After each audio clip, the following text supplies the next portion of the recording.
안녕하세요 여러분, 저는 허태 부스터 김성준 부스터입니다. 이맘때쯤 되면 여러분이 육모도 받고 결과를 봤어요.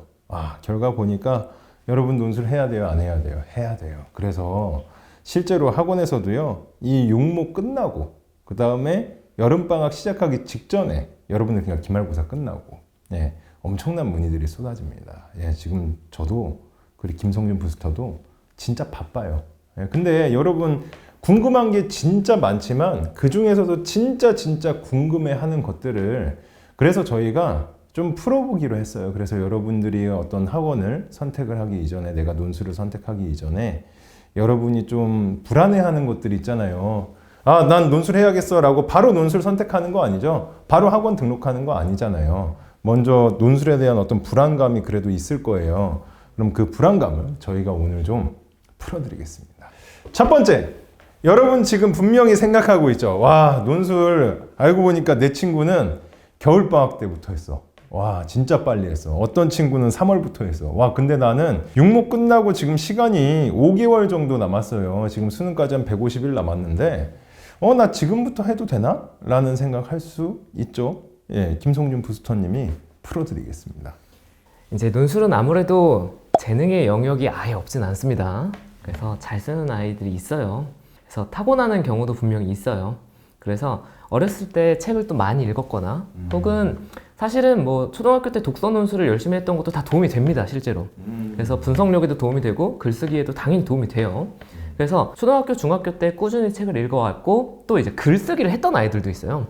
또 예를 들면 방송반 같은데, 신문반 같은 데서 또 글을 또 썼던 아이들이 있어요. 확실히 차이가 있습니다. 그래서 글이라는 건 기본적으로 재능과 기존의 경험이 좌우하는 영역은 사실이에요.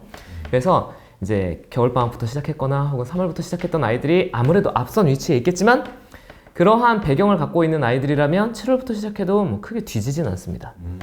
또 이제 주의해야 할 건, 그렇다면 그럼 제가 그런 재능이 없고 또 그런 경험이 없다면 7월부터 해도 되겠냐? 모든 학교가 다 된다고는 못하겠어요. 왜냐하면 좀 더 시간이 필요한 학교들이 있죠. 예를 들면 연대는 영어 제시문도 있고 수리도 해야 되고 비교도 하고 비판도 하고 도표도 하고 해야 될 게 많아요. 그리고 써야 할 글도 많죠. 2시간 안에 2600자를 써야 하니까. 그러니까 이게 써야 할 글 자체가 많고 내용 자체가 복잡한 학교 같은 경우에는 오랜 준비가 필요하기도 하고 7월부터 시작할 경우에 난 꼭 연대를 쓰고 싶어. 더 열심히 해야겠죠, 사실은. 그래서 숙제도 좀 더 많이 풀고 뭐 수업도 더 많이 들어야 할 수도 있겠습니다. 하지만 선택과 집중을 한다면 당연히 돼요. 그래서 상대적으로 많은 연습이 필요하지 않은 학교들도 있죠. 예를 들면 중앙대나 외대, 또 경희대 인문계열 같은 경우는 유형상으로 봤을 때 좀 단순해요. 그러니까 제시문에 유불리가 있고 제시문에 난이도 차이가 있겠지만 유형 자체는 간단합니다. 그래서 쓰는 스타일을 익히는 것까지는 그렇게 오랜 시간이 걸리지 않아요. 그러니까 이거는 반복 학습으로 극복이 가능한 영역이기 때문에 선택과 집중을 한다는 전제하에 7월부터 시작하셔도 충분합니다. 들으셨죠? 7월부터 시작하셔도 충분합니다. 그런데 또 이런 생각할 수 있죠. 그래도 있잖아요. 이 논술이라는 게 유형이 있고 뭐 제시문도 있고 뭐 출제 범위도 사회탐구까지 나온다는데 저는 완전 뭐 논술 완전 노베이스의 문제 아예 하나도 풀어본 적도 없어요. 모의 논술도 안 풀어봤어요. 뭐 이런 이제 친구들이 있어요. 자기가 아예 기초가 없다라는 거죠. 그럼 그런 노베이스, 즉 기초가 아예 없는 상황에서도 가능합니까? 가능합니다. 자, 물론 말씀해 주신 것처럼 사탐에 따른 유불리가 없지는 않습니다. 그래서 한지세지, 동사세사 이렇게 지리 세트, 역사 세트를 선택할 경우에는 모르는 개념이 나오는 경우가 종종 있어요. 그래서 그렇죠. 이제 생윤, 윤사가 이제 주로 나오거나 혹은 사문, 법정, 정법, 경제 이런 식으로 이제 주로 문제가 출제되다 보니까 사탐 선택에 따라서 유불리가 없진 않아요. 하지만 여기서 중요한 건 논술에서 나오는 주제는 크게 모아보면 20가지를 넘진 않습니다. 그리고 논술에서 물어보는 문제 자체, 그러니까 어쨌든 문제 상황을 줄 거 아니에요. 인종, 젠더, 계급, 세대, 환경, 이게 5대 주제인데 이 5대 주제의 폭을 크게 넘지 않습니다. 그러면 사실은 우리가 수업을 통해서 이제 다 전달을 해주잖아요. 많아봐야 한 20가지 정도의 주제를 매주 설명을 해주고 정리를 해주기 때문에 사실 지금부터 계산해보면 한 20주 남았습니다. 논술 시험 볼 때까지 20주 동안 할 수 있죠. 그래서 내용을 정리하고 이해하는 것까지는 가능합니다. 여기까지 이제 분석의 영역이에요. 아는 거 나와야 돼요. 모르는 거 나오면 안 돼요. 네. 그래서 들어봤던 얘기가 나와야 되는 거죠. 그래서 수업에서 들어봤거나 혹은 책을 통해서 읽어봤었거나 재심을 접해봤던거나 이런 게 중요하고, 근데 글쓰기 단계로 넘어가야 되거든요. 쓸 수 있냐 이렇게 된 건데, 이제 재능을 이제 상중하로 나눠볼게요. 재능을 상을 갖춘 학생들은 바로 써도 바로 쓰는 아이들이 있어요. 예. 쓸 때 주의할 건 그냥 집에서 막 4시간 이렇게 써버리면 다 잘 써요. 그 정도까지 시간을 주면 쓸 수 있죠. 근데 이제 한정된 공간에서 내가 그렇게 뭐 친하게 지내지 않는 뭐 다른 친구들이랑 같이 이제 공간 안에 뭐 100분 잡고 뭐 예를 들면 어떤 학교는 펜으로만 써라, 뭐 수정액 사용도 안 된다, 이런 제한 조건들을 정확하게 지켜가면서 쓰라고 하면 사실 쉽지 않습니다. 연습 자체는 그렇게 해주셔야 돼요. 정확하게 정해진 시간과 장소에서 내가 친하지 않은 친구들과 내가 원하지 않는 방식으로 글을 쓰는 연습이 되게 중요해요. 근데 이렇게 연습을 했을 때 잘 쓰는 학생들이야 뭐 쓸 수 있는데, 막 재능이 좀 부족하거나 혹은 뭐 하에 해당한다 내가, 네. 그래서 지금 잘 못하겠다, 이럴 경우에는 솔직히 리라이팅 과정과 예시 답안 받아쓰기가 정말 중요한 과정이 됩니다. 이게 이제 예시 답안들을 계속 주잖아요, 저희가. 예. 예시 답안들을 줄 때 그냥 읽어보고 말지 말고, 내가 처음에 정말 노베이스다 그러면 수업을 듣고 정리하는 것도 중요한데 예시 답안을 베껴 쓰는 과정이 되게 중요해요. 그러니까 어쨌든 그 문장 구조, 문단의 구조를 모방해 가면서 자신의 글쓰기를 하나하나 채워가는 과정이라고 생각을 해주시면 좋죠. 그래서 내가 다시 쓰는 거, 예시 답안을 받아 쓰는 거, 이 과정을 최소 5번에서 10번까지는 해줘야 글 자체의 익숙함이 늘어나지 않겠냐 이렇게 보는 거예요. 그래서 정말 노베이스라면 어떻게 할 것인가. 첫 번째는 수업을 통해서 논술 빈출 소재들을 드러놔야 돼요. 아는 거 나와야 되니까. 두 번째는 글 자체를 잘 못 쓰는 경향이 있으니까 좋은 글들을 받아 쓰거나 그 다음에 다시 써가는 과정이 중요한 거죠. 이게 이제 누적되는 과정에서 이제 자신의 글쓰기가 가능합니다. 가능하답니다, 여러분. 가능합니다. 글쓰기 등급이 하라도 가능합니다. 노베이스여도 가능한데요.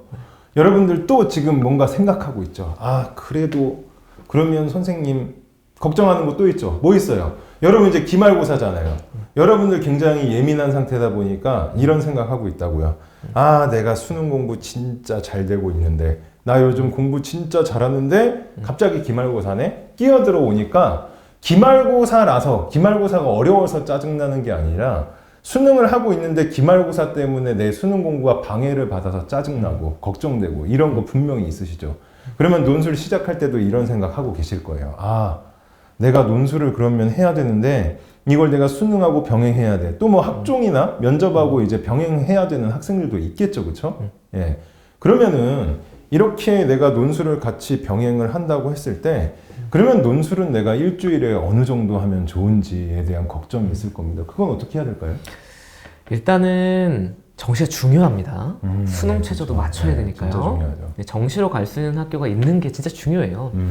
사실 다 알다시피 논술의 합격률이 그렇게 높은 전형은 아니잖아요. 근데 너무 간단한 거예요. 우리 정시로 못 가는 학교만 논술 쓰거든요. 그러니까 정시보다 상향 지원하는 게 논술이니까 논술로 합격한 학생들은 무조건 정시로 못 가는 학교를 합격하는 거예요. 그러니까 논술은 그 출신 성분상 어쩔 수 없습니다. 그러니까 내 실력보다, 내 정시 실력보다 높은 학교를 갈 수 있는 전형이에요. 네. 그리고 그러니까 우리가 그 카드를 갖고 있는 겁니다. 정시로는 도저히 못 갈 것 같아. 근데 나는 이 학교를 꼭 가고 싶어. 그래서 그 카드를 갖고 있는 거예요. 네. 이제 그런 상황에서 그럼 이제 이런 학생들이 있어요. 선생님, 저는 논술에 전념하겠습니다. 네. 뭐 일주일에 5일 동안 논술을 하겠어요. 그런 건 좀 위험해요. 그렇게까지는 안 돼요. 위험합니다. 일단은 네. 정시가 제일 중요해요. 수능 최저를 못 맞춰서 논술 못 보러 가는 학생을 우리가 얼마나 많이 봤습니까? 아, 너무 그래서 네. 수능 보고 나면 연락이 안 되고 다시는 볼 수 없고 이런 친구들이 진짜 많아요. 네. 그래서 수능을 진짜 열심히 공부해야죠. 일주일에 있으면 일주일에 6일 당연히 수능에 올인해야죠. 아, 그럼요. 근데 이제 우리가 공부만 하고 살 수는 없어요, 사람이. 사람은 쉬어줘야 돼요. 네. 그래서 논술은 그 쉬어가는 과정의 일환이다, 이렇게 보통 이야기를 해요. 사실은 논술은 일종의 예술과 같은 과정이라고 더 저는 생각합니다. 아, 예, 그래서 맞아요. 글을 읽어야 되고 글을 써야 하고 예. 이렇게 표현해가는 과정인데요.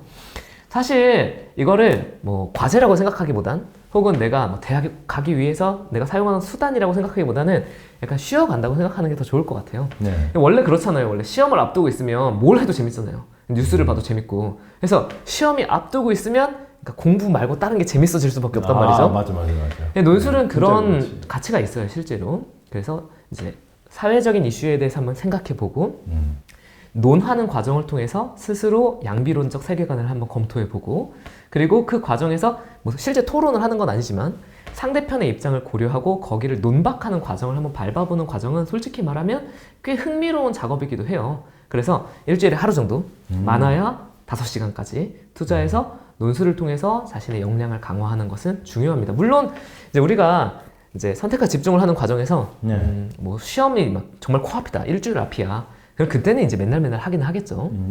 그래서 그때는 이제 일종의 파이널 과정처럼 이제 최선을 다해서 마지막 스퍼트를 하겠지만 그 스퍼트 하기 전까지는 일종의 자기의 그 페이스 조절 이걸 해주셔야 된다는 거죠. 네. 진짜 내가 수능 성적이 너무 심각해. 내가 육모 성적이 너무 심각해서 내가 정말 수능의 주 7일을 다 올인을 해야 된다.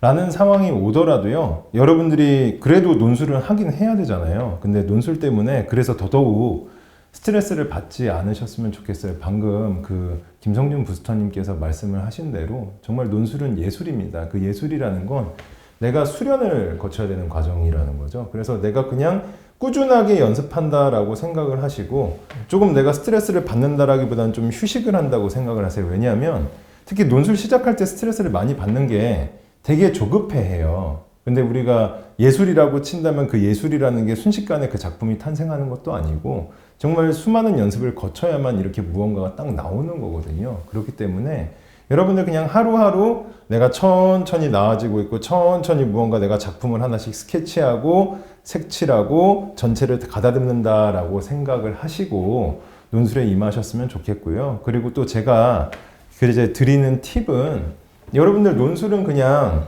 정말 습관을 조금 여러분이 들인다고 생각하시면 좋을 것 같아요. 진짜 수능 때문에 바쁘더라도 여러분만의 공부 방법이 있겠지만 그냥 논술 공부할 시간이 정 없는데 나는 논술을 그래도 좀 더 하고 싶다라고 하시면 여러분들이 따로 틀린 문제만 좀 정리를 해서 이제 모아뒀다가 그냥 그리고 논제 중에서 내가 잘 독해가 안 됐던 부분들 그런 것들 모아뒀다가 그냥 자투리 시간을 활용해서 하루에 5분, 10분 정도만 보는 습관이 들여도요. 그게 습관이 되면 정말 무섭습니다. 여러분이 5분, 10분만으로도 달라지거든요. 예, 그런 습관을 들이시는 것을 저는 추천을 드립니다. 그렇게 꾸준하게 하면서 여러분이 논술이라는 게 어떤 내가 꼭 하나의 시험을 내가 꼭 합격을 해야 돼. 그래서 빨리빨리 알아야 돼. 이런 어떤 느낌보다는 좀 생활화되는 느낌으로 여러분이 접근하셨으면 좋을 것 같아요. 그래서 오늘 이렇게 여러분들 논술에 대해서 굉장히 궁금한 이 내용들 가운데 제일 궁금한 거 있죠? 3가지 저희가 알아봤는데요. 또 다른 논술에 대한 궁금증 그리고 여러분들 전형이나 아니면 어떤 대학을 어떻게 선택을 할까에 대한 고민들이 많으실 거예요.